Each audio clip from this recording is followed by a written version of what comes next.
Hello friends and dear students, welcome to my channel. So आज के lecture में जो है वो मैं आपके साथ प्रीवियस ईयर के क्वेश्चन पेपर में जो क्वेश्चन पूछे गए हैं वही आपके डिस्कस करूंगी। तो मैंने लास्ट वीडियो में भी डिस्कस किया था जो एम्स के प्रीवियस ईयर के क्वेश्चंस थे, आज भी वही कंटिन्यू करूंगी। ठीक है, तो वीडियो को कंप्लीट सुने लास्ट तक। हर एक क्वेश्चन का आपको अच्छे से डिस्क्रिप्शन दिया जाएगा। ठीक है, और जिन्होंने मेरे प्रीवियस वीडियोज़ नहीं सुने हैं तो वो भी उनको सुन सकते हैं। बहुत ही अच्छे से जो है वो आपको एक्सप्लेनेशन मिलेगी हर एक क्वेश्चन का, जो है वो आपको पिक्चर्स के साथ प्रॉपरली एक्सप्लेनेशन मिलेगा। ठीक है, सो बिना टाइम वेस्ट किए वीडियो को स्टार्ट करते हैं। ठीक है, तो कम्युनिटी हेल्थ केयर का जो सेंटर पॉइंट है, ठीक है, तो उसे हम क्या कहेंगे? The centre of community health care क्या है? ऑप्शंस है हमारे पास PHC, family, schools and public gathering. ठीक है, तो आप सभी ने कहीं ना कहीं ये चीज़ पढ़ी होगी कि जो हमारे पास जो फैमिली है, ठीक है, जैसे बॉडी का एक स्मॉलेस्ट यूनिट होता है सेल, वैसे ही एक कम्युनिटी का जो यूनिट होता है, जो स्मॉलेस्ट जो यूनिट होता है, दैट इज़ द फैमिली। ठीक है, तो फैमिली जो है हमारे पास वो क्या है? एक सेंटर पॉइंट है कम्युनिटी का। ठीक है, आपके पास एक कम्युनिटी है एक स्पेसिफिक एरिया में, वहाँ पर डिफरेंट डिफरेंट फैमिलीज़ जो हैं वो वहाँ पर होंगी। तो ये जो फैमिलीज़ हैं ये क्या है? आपका कम्युनिटी का एक सेंटर फोकस है। हर एक जो फैमिली है वो कहीं ना कहीं मिलके आपको क्या बना रही है? एक कम्युनिटी को। ठीक है, तो हर एक फैमिली को जब आप एक प्रॉपर अटेंशन देंगे, उनको फैसिलिटीज़ देंगे, उनको केयर प्रोवाइड करेंगे, ठीक है, उनकी प्रॉब्लम्स को सॉल्व करेंगे, तो पूरा एक कम्युनिटी जो है वो हमारे पास एक उनकी जो हेल्थ आउटकम आएगी वो बहुत अच्छी आएगी। ठीक है, नेक्स्ट क्वेश्चन हमारे पास, which of the following is not a characteristic of safe and wholesome water? ठीक है, तो जो हम एक सेफ ड्रिंकिंग वाटर की अगर हम बात करेंगे तो उसमें क्या चीज़ नहीं होती है? Which is not a characteristic of a safe and wholesome water का कैरेक्टरिस्टिक वो नहीं है, तो वो हमें बताएंगे। ऑप्शन है हमारे पास फ्री फ्रॉम केमिकल। ठीक है, तो जो हम पानी है हमारे पास जो सेफ ड्रिंकिंग वाटर है, ठीक है, तो वो केमिकल से फ्री होना चाहिए, क्या ये कैरेक्टरिस्टिक है? ठीक है, फ्री फ्रॉम पैथोजेंस ये कैरेक्टरिस्टिक है, या रिच इन आयरन कंटेंट, या प्लीजेंट टू टेस्ट। ठीक है, तो यहाँ पर जो एक कैरेक्टरिस्टिक नहीं है सेफ और होलसम वाटर का, that is rich in iron content, बाकी सभी हैं। ठीक है, तो जो हमारा सेफ वाटर है वो फ्री फ्रॉम केमिकल होना चाहिए, फ्री फ्रॉम पैथोजन होना चाहिए, और प्लीजेंट टू टेस्ट होना चाहिए। रिच इन आयरन कंटेंट वो नहीं होता है। ठीक है, नेक्स्ट क्वेश्चन देखिए, chemical coagulant used to treat raw river water. ठीक है, जब हमारे पास जो एक हम कहते हैं कि जो हमारे पास जो नेचुरल सोर्स ऑफ वाटर है दैट इज़ रिवर। ठीक है, तो अगर हमारे पास जो रिवर्स हैं, जो नेचुरल सोर्स ऑफ वाटर हमारे पास है, ठीक है, surface natural source of water हमारे पास आता है, तो इसका ये जो वाटर है इसको ट्रीट करने के लिए, मीन्स इसको प्योरीफाई करने के लिए, ताकि हम इसको यूज़ कर सकें इन द डिफरेंट पर्पसेस। ठीक है, तो केमिकल कोगुलेंट एजेंट कौन सा हम इसमें यूज़ करेंगे? ठीक है, तो हमारे पास एजेंट्स हैं, ऑप्शंस हैं chlorine, potassium permanganate, alum and sodium chloride. ठीक है, so the right answer is alum. ठीक है, अभी सॉरी जो रिवर का जो वाटर है क्वाइट ऑब्वियस है वो रेन से ही गैदर हुआ होगा। ठीक है, तो वो अभी जो रिवर का वाटर है उसे हम एक जगह पे इकट्ठा करते हैं, किसी टैंक में किसी जगह पे उसको स्टोर करेंगे, उसके बाद उसका केमिकल कोगुलेशन होना स्टार्ट होता है by using one of the chemical agent that is the alum. ठीक है, अभी ये एलम जो है हमारे पास केमिकल एजेंट, ये क्या करेगा या आप यहाँ देख सकते हैं, how alum purifies the water. ठीक है, तो जो हमारे पास वाटर होता है रिवर का या किसी अदर सोर्स का, तो उसको वो गैदर करते हैं एक स्पेसिफिक टैंक में। ये तो जस्ट एक एग्जांपल बताया आपके लिए। ठीक है, तो उसको किसी जगह पर गैदर करेंगे, इकट्ठा किया, उसको कलेक्ट किया है, ठीक है, स्टोर किया है, और वहाँ पर जो है जैसे आप देख रहे हैं ब्लैक ब्लैक जो डॉट्स हैं, ठीक है, तो ये क्या है? ये हमारे पास क्या है? ये जो भी इम्प्योरिटीज़ हैं, ठीक है, इम्प्योरिटीज़ हैं वाटर में, तो वो पूरे वाटर में दिखाई दे रही है। वाटर का कलर भी टोटली जो है वो ब्राउन सा है। ठीक है, जब इसमें उन्होंने एलम ऐड किया तो वो क्या कर रहा है? नाउ दिस एलम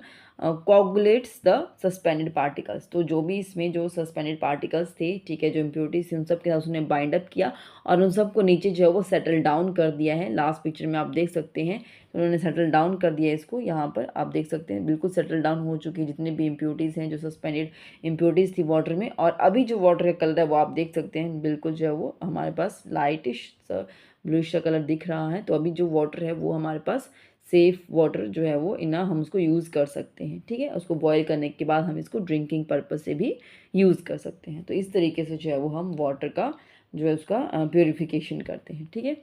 नेक्स्ट देखते हैं, नेक्स्ट क्वेश्चन हमारे पास, an anganwadi worker cares to what size of population, ठीक है। तो कितना साइज ऑफ पॉपुलेशन पे जो आंगनवाड़ी वर्कर जो है वो काम करती है, 1000, 1,00,000, 100 and 1,000,000। So the right answer is 1000, ठीक है। तो 1000 पीपल के ऊपर जो है एक आंगनवाड़ी वर्कर जो है वो काम करती है।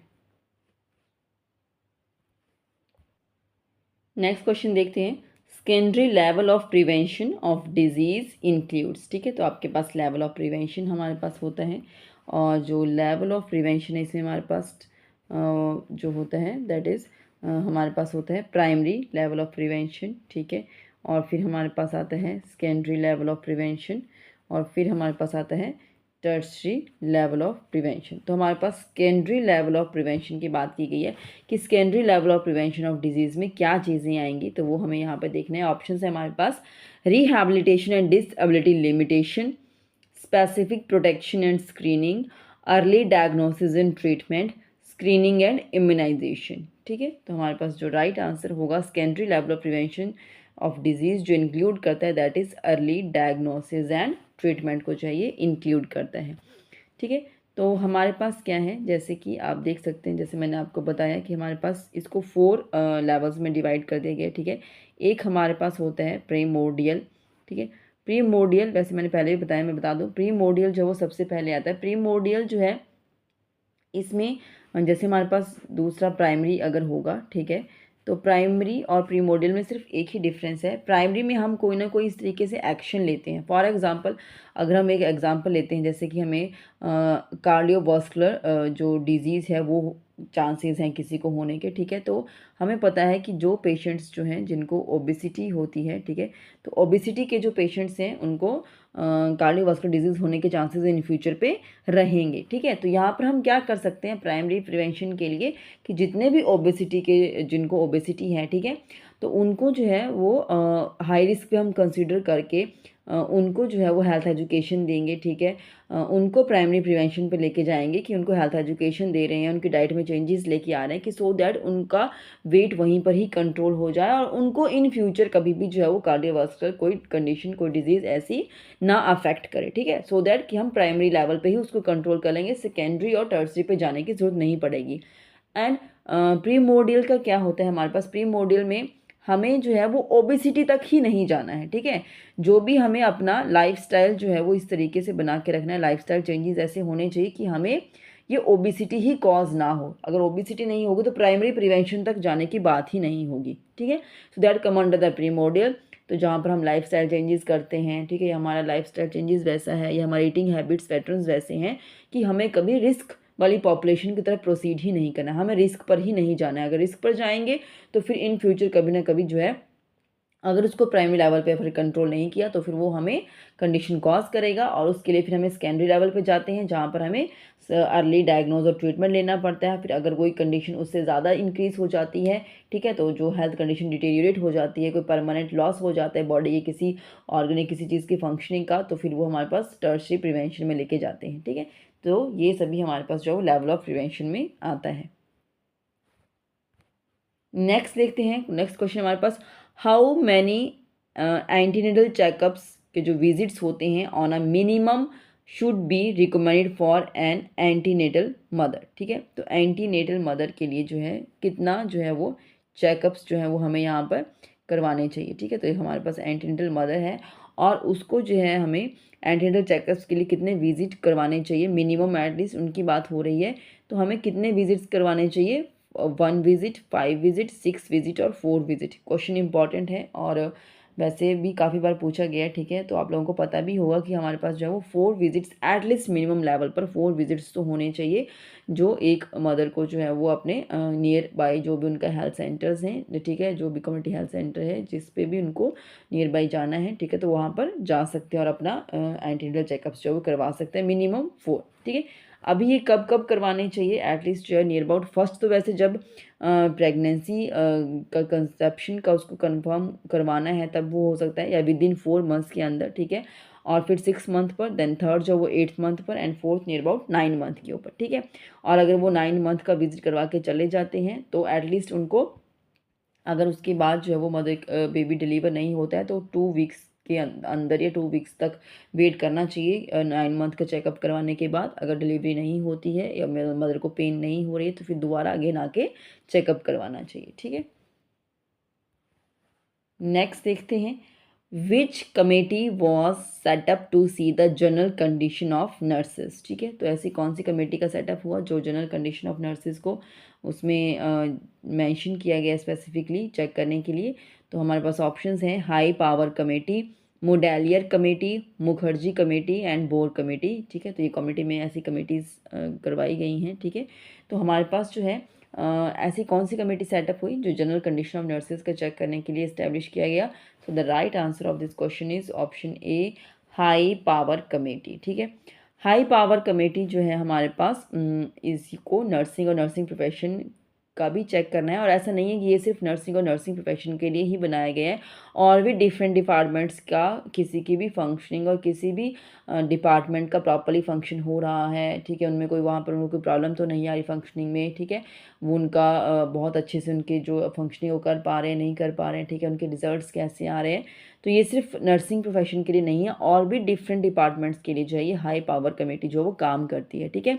This committee was appointed by the government of India in 1987 to examine the working condition of nurses and make the recommendation for improving them, ठीक है। तो कुछ भी वो काम कर रहे हैं और कुछ भी उसमें चेंजेस करने को हैं तो वो भी बताते हैं, ठीक है, ताकि उनकी कंडीशंस को इम्प्रूव किया जा सके और एक स्टैंडर्डाइज्ड एक एम्प्लॉयमेंट प्रोसीजर वहाँ पर बनाया जा सके, सो दैट कि जो भी बर्डन होगा स्टाफ के ऊपर वो कम हो सके। उनके वर्किंग आवर्स के बारे में प्रॉपर पॉलिसीज़ बनाई जाती हैं। तो ये सब करने के लिए जो था वो हाई पावर कमेटी को बनाया गया, ठीक है। और हमारे पास यहाँ पर और भी कमेटीज़ थी, ठीक है, जैसे हमारे पास मोडेलियर कमेटी थी, ठीक है। तो मोडेलियर कमेटी जो है ये हमारे पास ये जो मोडेलियर कमेटी है this is known as health survey and planning committee. इसको क्या कहते हैं मोडेलियर कमेटी को, health survey and planning committee, ठीक है। तो ये हमारे पास health survey and planning committee है। और जो मुखर्जी कमेटी हमारे पास है ये बनाई गई थी टू रिव्यू द जो परफॉर्मेंस थी in the area of family planning, ठीक है। तो बेसिकली जो है ये फैमिली प्लानिंग से आप इसको याद रख सकते हैं मुखर्जी कमेटी को, ठीक है। फैमिली प्लानिंग के एरिया में क्या काम हो रहा है, कितना अच्छे से हो रहा है, वो सब चेक करने के लिए मुखर्जी कमेटी। एंड ये हमारे पास जो बोहर कमेटी थी ये हमारे पास थी health survey and development. Mudaliar health survey and planning, और जो बोहर कमेटी थी ये हेल्थ सर्वे एंड हमारे पास डेवलपमेंट कमेटी, ठीक है। मीन्स हेल्थ जो भी इंडिया का हेल्थ कंडीशन है उसको अच्छे से एग्जामिन किया जाए, कहाँ पर क्या स्टेटस है वो एग्जामिन किया जाए, और उसको इम्प्रूव करने के लिए क्या क्या चीज़ें और करनी है, क्या सेटअप और करने हैं, वो फिर डेवलपमेंट में आएगा, ठीक है। So this is all about these all committees. आगे चलते हैं हमारे नेक्स्ट क्वेश्चन की तरफ। A woman using diaphragm for contraception should be instructed to leave it in place for at least how long after intercourse, ठीक है। if a woman use a contraceptive device that is diaphragm, ठीक है, तो उसको क्या instruction देंगे कि उसको आफ्टर इंटरकोर्स कितना टाइम तक उसको जो है वो वहीं अपने प्लेस पर ही रखना है, उसको वहाँ से रिमूव नहीं करना है। तो आप क्या इंस्ट्रक्शन देंगे। सो ऑप्शंस है हमारे पास 6 hours, 12 hours, 1 our and 28 hours, ठीक है। सो यहाँ पर इस क्वेश्चन का क्या आंसर है, the right answer is 6 hours, ठीक है। तो एटलीस्ट 6 आवर्स तक जो है वो एक फीमेल को वेट करना चाहिए, एंड आफ्टर दैट उसको वहाँ से वो रिमूव कर सकते हैं, ठीक है।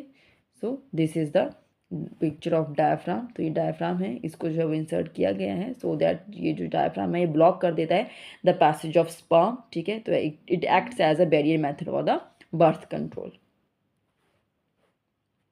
नेक्स्ट क्वेश्चन है precautions used when caring of a rubella patient, ठीक है। तो रूबेला के पेशेंट्स का अगर हम केयर कर रहे हैं, ठीक है, तो क्या प्रिकॉशन का ध्यान रखना चाहिए।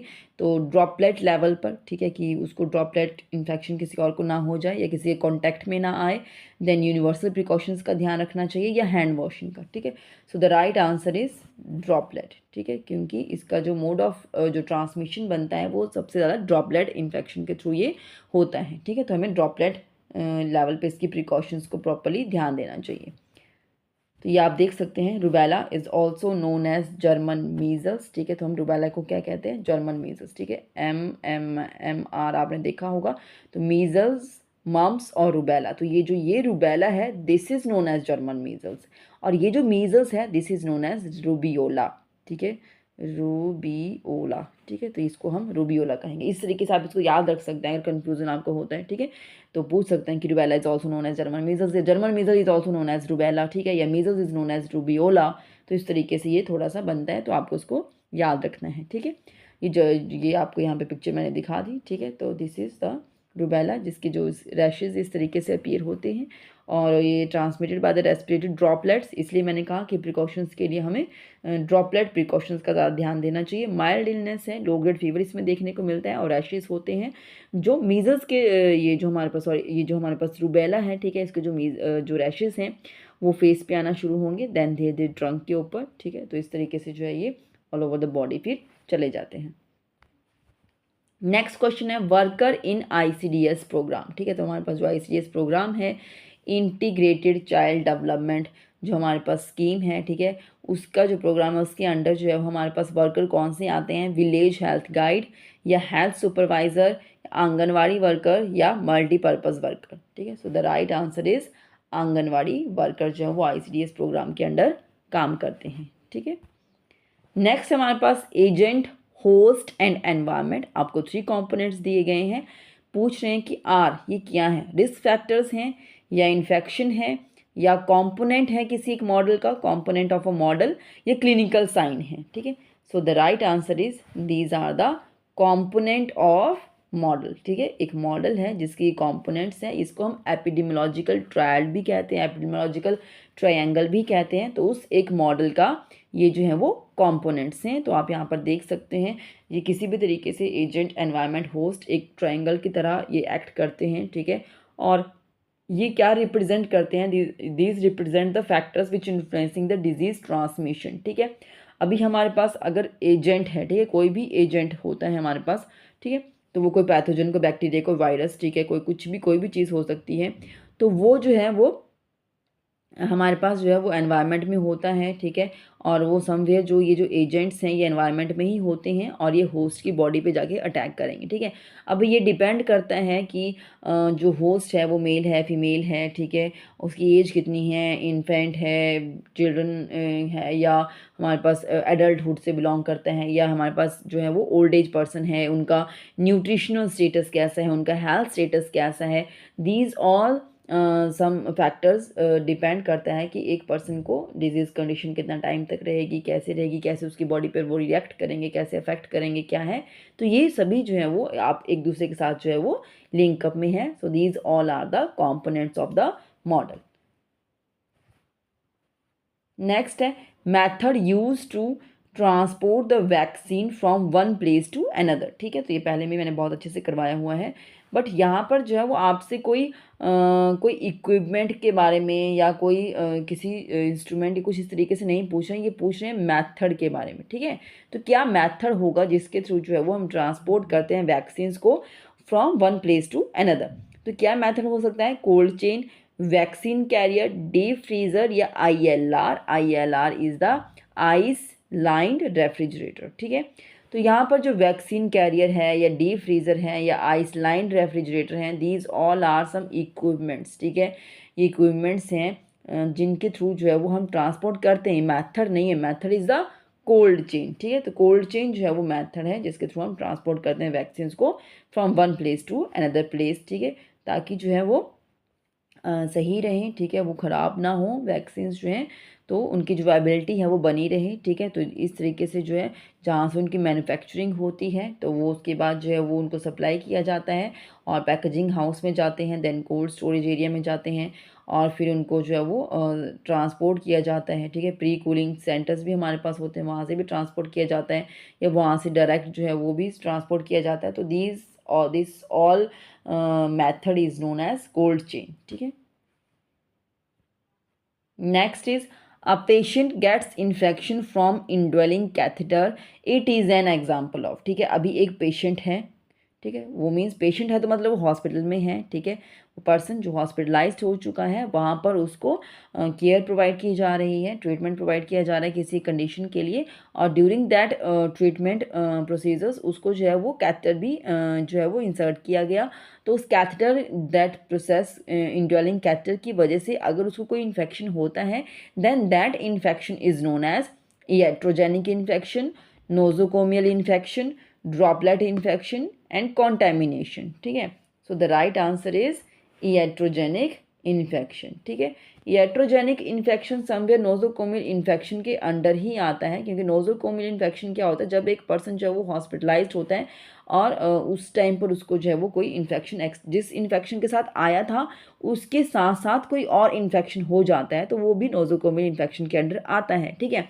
अभी जो iatrogenic है, iatrogenic को अगर हम इसके अंडर ही क्लासीफाई करते हैं तो iatrogenic क्या हो जाता है, जब कोई इन्फेक्शन किसी एक पर्सन को जो हॉस्पिटलाइज्ड है उसको हुआ, बट किस वजह से हुआ, जब उसको कोई प्रोसीजर किया गया, ठीक है, कोई मेडिकल प्रोसीजर उसके ऊपर परफॉर्म किया गया है, ठीक है, या कोई सर्जिकल प्रोसीजर उसके ऊपर कोई परफॉर्म किया गया है, तो कुछ प्रोसीजर जो उसके फिजिशियन ने उसके ऊपर परफॉर्म किया, ठीक है, ट्रीटमेंट करते टाइम, तो वो ड्यूरिंग दैट पर्टिकुलर प्रोसीजर की वजह से कोई इन्फेक्शन होता है, that infection is known as iatrogenic infection, ठीक है।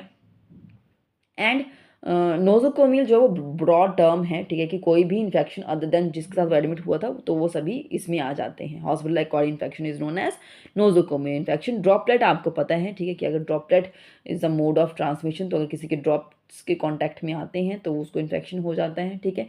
और कॉन्टेमिनेटेड चीज़ों के साथ अगर कोई टच में आते हैं तो फिर वो इन्फेक्शन हो जाता है, ठीक है। तो these all are the infections में ये कवर होता है। नेक्स्ट क्वेश्चन हम देखते हैं, providing health education about the environmental hygiene to the community people is an example of, ठीक है। तो हम हेल्थ एजुकेशन प्रोवाइड कर रहे हैं एक कम्युनिटी में, हम क्या कर रहे हैं, हेल्थ एजुकेशन प्रोवाइड कर रहे हैं किसके रिगार्डिंग, एनवायरमेंट हाइजीन के ऊपर। एनवायरमेंट हाइजीन के ऊपर जो है वो हेल्थ एजुकेशन देना है कम्युनिटी के लोगों को, ठीक है। तो ये जो एक एग्जाम्पल है वो कौन सी कम्युनिकेशन के अंडर आता है, ऑप्शंस हैं आपके पास, social communication, structural communication, therapeutic communication and formal communication, ठीक है।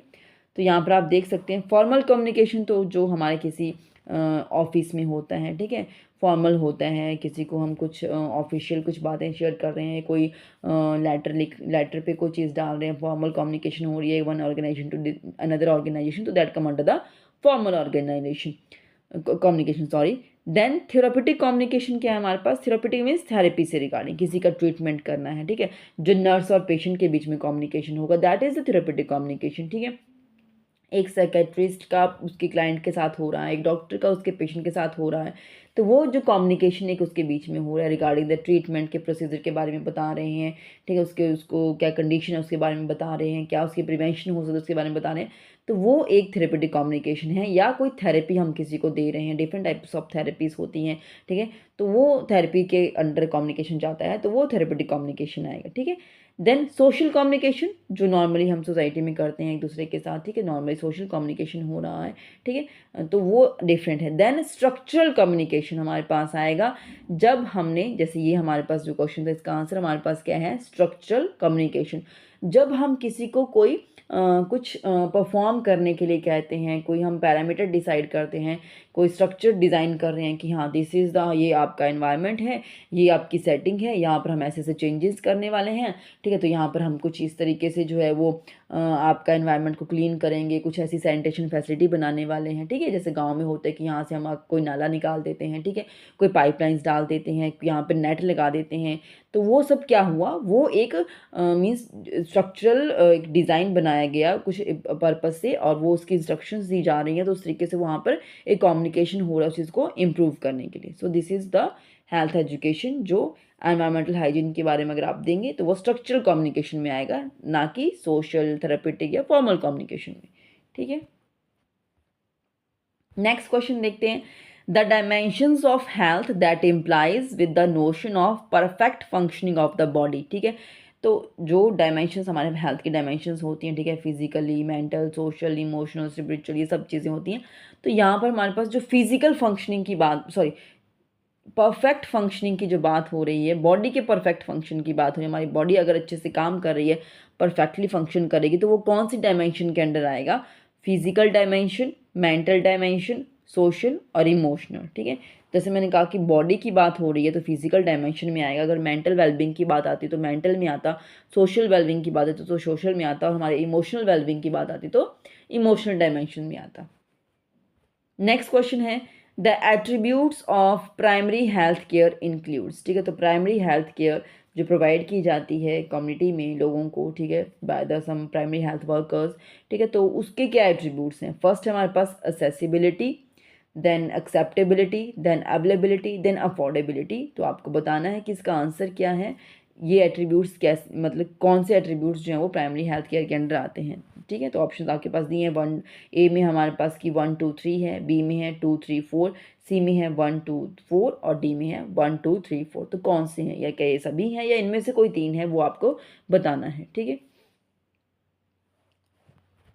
So the right answer of this question is option D, ये सभी जो हैं these all are the attributes of primary health care. ठीक है, असेसिबिलिटी क्या है? असेसिबिलिटी मीन्स कि जो भी हेल्थ केयर फैसिलिटीज़ हैं वो इक्वली डिस्ट्रीब्यूट हो जाएं हर एक लेवल पर। ठीक है, सबको अच्छे से मिलना चाहिए, तो वो असेसिबल होना चाहिए पॉपुलेशन के लिए कि वो वहाँ पर हो। ठीक है, एक्सेप्टेबिलिटी मीन्स जो भी हेल्थ केयर वर्कर्स हैं उनके लिए सभी एक बराबर हैं। ठीक है, कोई ऐसा नहीं है कि हाँ इस चीज़ से बिलोंग करता है, ये इस कास्ट से, इस क्रीड से, तो हम इनको ये बाद में आना या आपको पहले दे देते हैं, इनको पहले मिलना चाहिए, उस तरीके से नहीं है। एक्सेसिबिलिटी होना चाहिए, एक्सेप्टेबिलिटी होनी चाहिए। ठीक है, सबको इक्वली एक्सेप्ट करेंगे।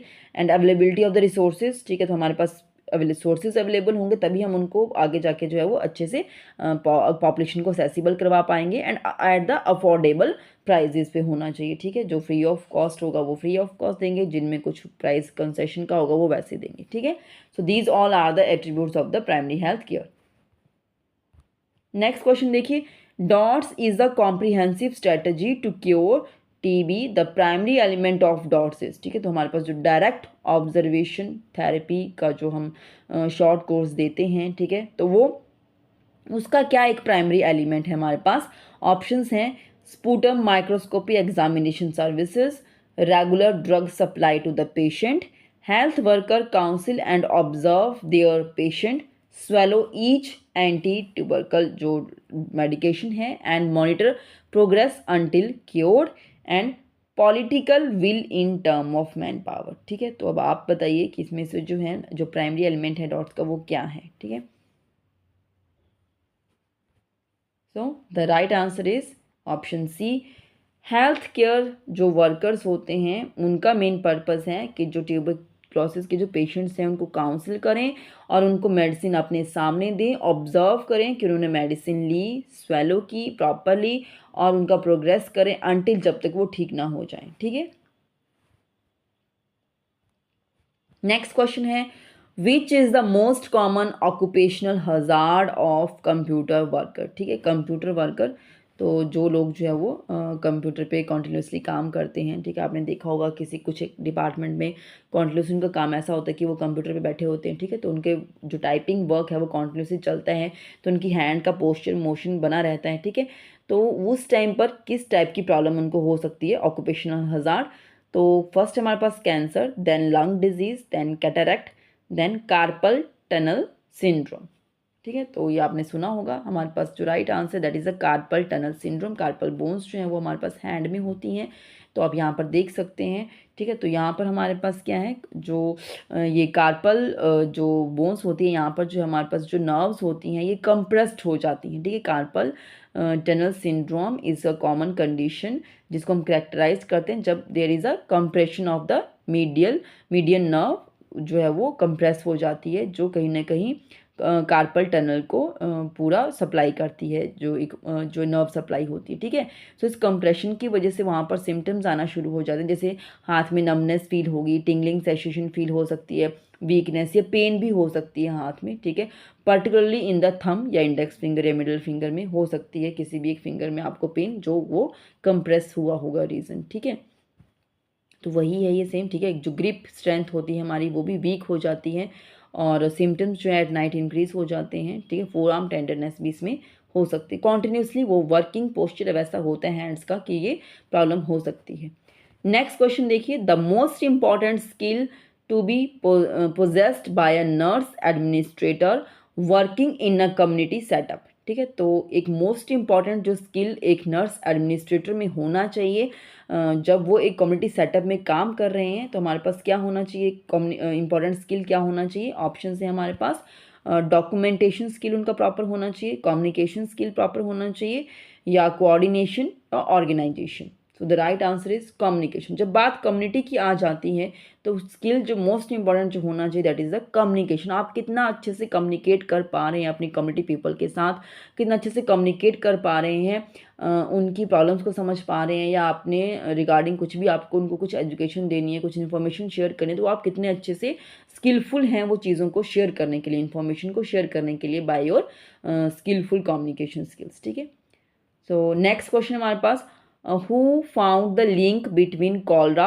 And contaminated water. ठीक है, तो अमंग दीज फोर जो हमारे पास पर्सन्स हैं, इनमें से कोई एक था जिसने एक लिंक एस्टैब्लिश किया था कॉलरा और कॉन्टेमिनेटेड वाटर के बीच में, कि कॉलरा जो है वो कॉन्टेमिनेटेड वाटर के यूज़ की वजह से जो है वो फैल रहा है। तो वो जब हुआ, आइडेंटिफाई किया गया, तो उसके बाद उसको जो है वो कंट्रोल भी किया गया उस कंडीशन को। So the options are Louis Pasteur, Ronald Ross and Edward Jenner and John Snow. ठीक है, so the right answer of this question is John Snow. ठीक है, ऑप्शन डी जॉन स्नो। इन्होंने जो था वो एक लिंक एस्टैब्लिश किया था between the cholera and the contaminated water, and he is considered one of the founder of the modern epidemiology and early germ theory। ठीक है, और इनका यही था कि इन्होंने, जैसे मैंने आपको बताया कि इन्होंने ट्रेस किया जो सोर्स ऑफ कॉलरा था, ठीक है, और जिसकी वजह से जो था ये कंडीशन को इन्होंने कंट्रोल किया, आइडेंटिफाई किया कि जो पब्लिक वाटर पंप में ये सब वहाँ से जो सप्लाई हो रही है वो प्रॉपर नहीं है, और जिसकी वजह से ये कॉलरा का ये कंडीशन जो है वो अराइज हुई है। ठीक है, सो यही था आज के लेक्चर में, मैंने आपके साथ यही क्वेश्चंस डिस्कस करने थे। ऐसे ही और क्वेश्चंस को अटेंड करने के लिए आप मेरे चैनल को सब्सक्राइब कर सकते हैं एसएस पीडियाट्रिक्स, और please like and share my videos. और कोई भी और आपकी क्वेरीज हो, कुछ भी क्वेश्चंस हो, तो आप मुझे कमेंट कर सकते हैं। I will definitely try to give the reply to your questions. Thank you.